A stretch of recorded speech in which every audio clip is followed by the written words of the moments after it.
envois se font par des moyens aériens ou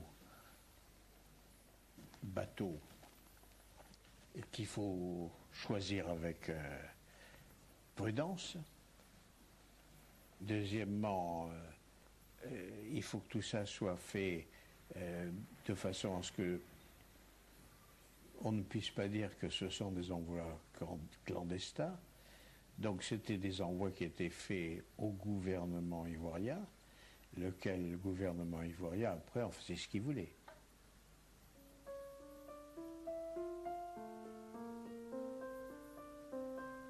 Foccart transmet à De Gaulle une lettre très cordiale du colonel Ojukwu.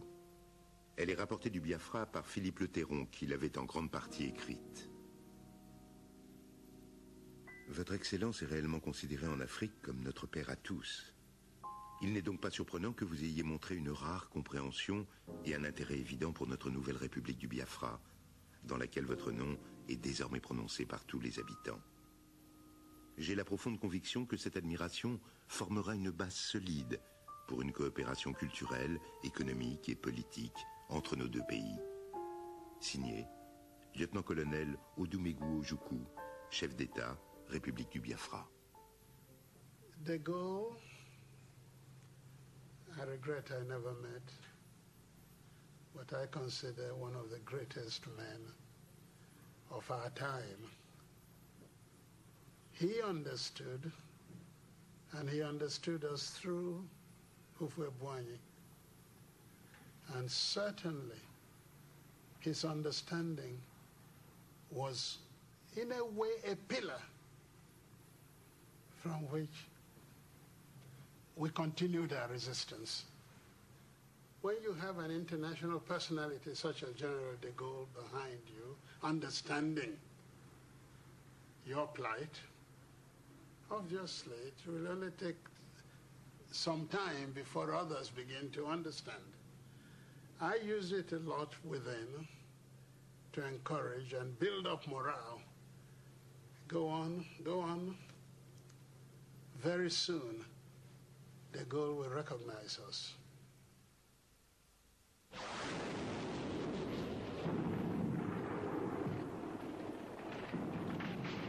En novembre 67, la guerre change de visage. Les MiG soviétiques ont la maîtrise du ciel et les conseillers militaires anglais s'activent en coulisses. Un blocus total est imposé à la sécession. L'armée biafraise recule. Les chiens de chasse de la République et les quelques armes fournies par le SDEC n'y peuvent rien. L'espoir d'une guerre éclair disparaît. Foccart ne se décourage pas, bien au contraire. Il accède à plusieurs demandes d'aide biafraises. Il n'en parle pas à De Gaulle. Jean-François Chauvel, qui était un grand reporter au Figaro, avait rencontré pour son journal le colonel Ojukwu, et il m'avait dit à son retour à Paris qu'il fallait faire quelque chose rapidement, et qu'en particulier ils avaient besoin d'instructeurs ou de soldats de métier qui puissent à la fois ou aider les Biafrais ou au moins leur apprendre le maniement de certains matériels. À cette époque-là, nous n'avions pas encore le feu vert officiel pour intervenir, et nous nous sommes adressés à ce moment-là à Falk, héros de la résistance, qui a donc commencé à recruter dans un hôtel d'une petite rue qui donne ce boulevard Malesherbes, des anciens soldats, des anciens du 11e choc, c'est-à-dire le service action du SDEC, des services spéciaux français, et ils sont donc partis avec notre accord au Biafra. Ça, c'est le premier acte concret que nous ayons fait.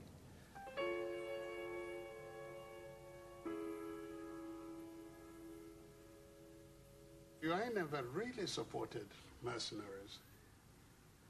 And as soon as I failed in Calabar, I was able, as it were, to say to Philip, I have paid my dues. I told you they won't work.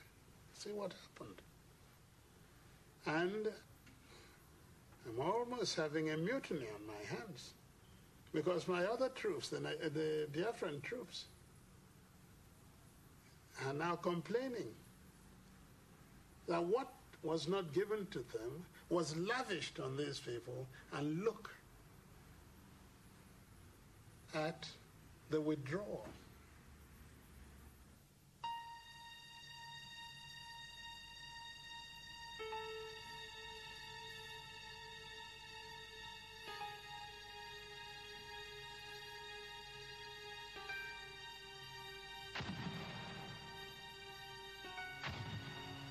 Le 23 janvier 68, à 17 h, plusieurs des mercenaires envoyés par Foccart au Biafra sont tués.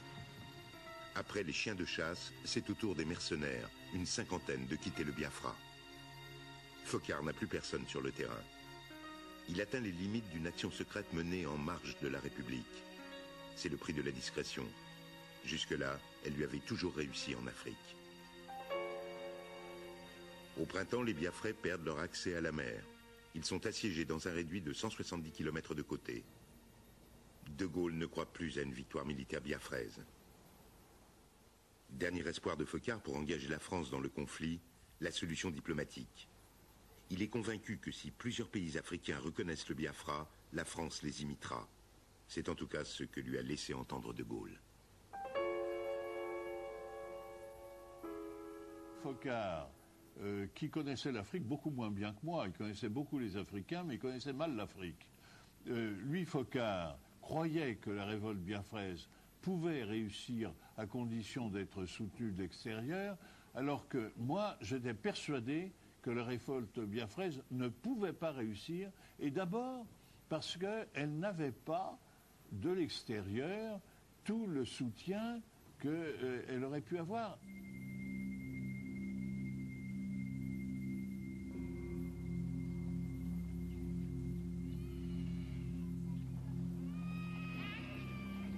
En avril 68, les premières photos des enfants biafrais arrivent en Europe. En quelques semaines, ils sont des milliers à mourir, victimes du blocus alimentaire nigérian. Cette catastrophe humanitaire, Foccart et ses amis vont s'en servir pour mobiliser l'opinion autour du Biafra et pousser la France à s'engager.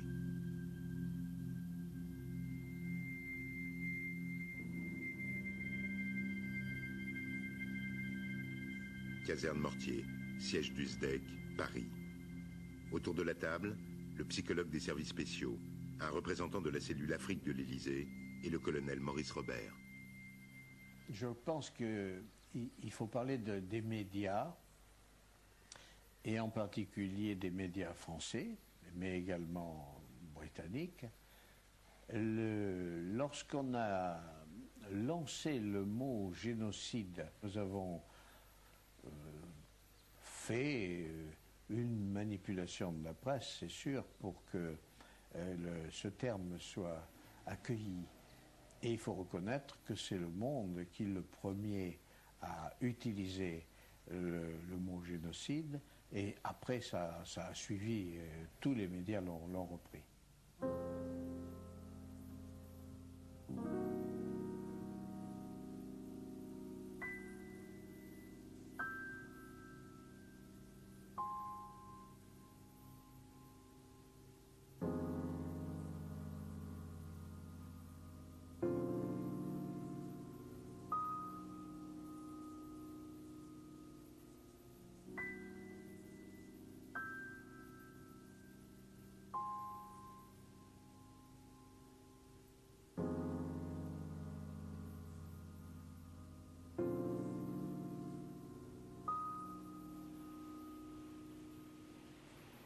On peut répéter ce que nous avons déjà dit depuis 2 jours.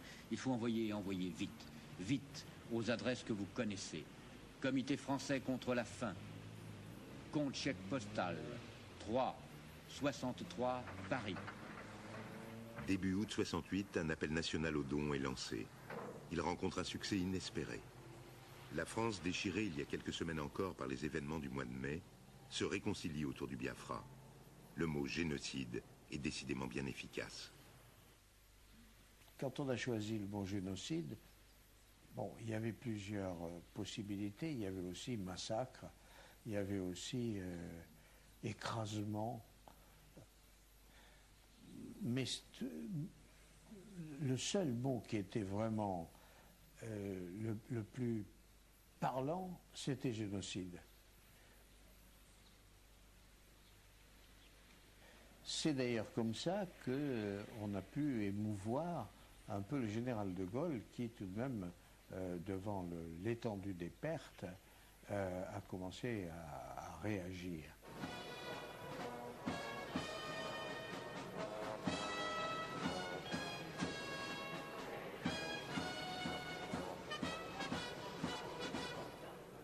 Maintenant qu'il y a ce drame atroce que le Biafra a proclamé son indépendance et que la Fédération, pour le soumettre, emploie la guerre, le blocus, l'extermination, la famine,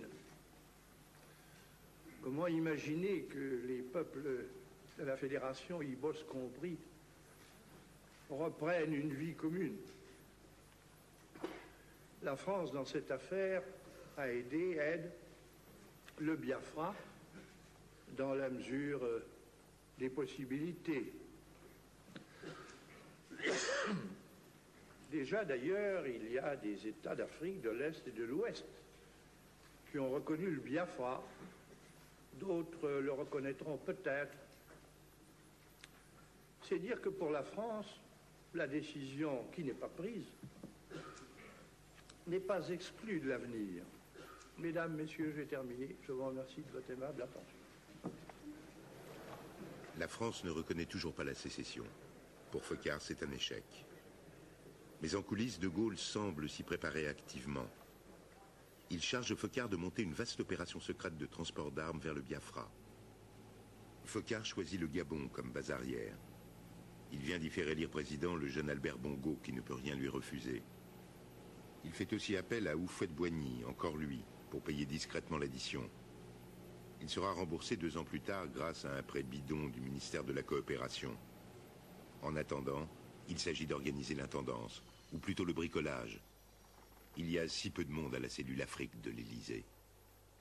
Pour acheter un avion, un individu ne peut pas l'acheter, donc j'ai été contraint de créer une société un peu bidon, entre guillemets, au Gabon, une société qui s'appelait Sogexis, Société Générale d'Exportation et d'Importation. Les 2 dirigeants étaient des noms puisés dans l'annuaire téléphonique, mais qui a été créé dont j'assurais la gestion, afin de pouvoir signer des achats de pièces détachées, des locations d'avions, des assurances, de prendre des assurances.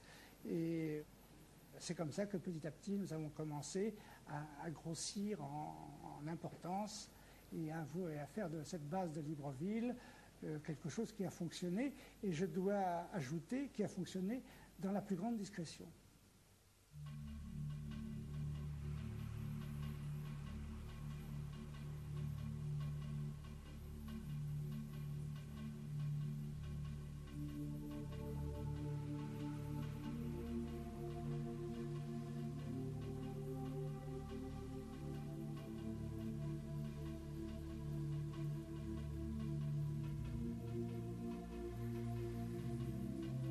La cellule Afrique de l'Élysée se retrouve directement à la tête des opérations.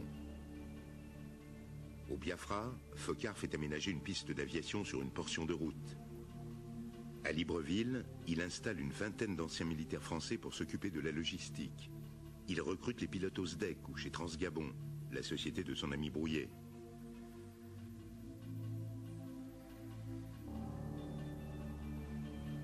Pour Foccart, il ne peut s'agir que d'une étape. La suivante sera d'envoyer des soldats français au Biafra. Il sait qu'une guerre se gagne rarement à distance. Le ministère des Affaires étrangères voit tout cela d'un mauvais œil. Mais au Gabon, l'ambassadeur de France est un vieil ami de Foccart. C'est d'ailleurs lui qui l'avait fait nommer à Libreville par De Gaulle, peu de temps avant la sécession biafraise.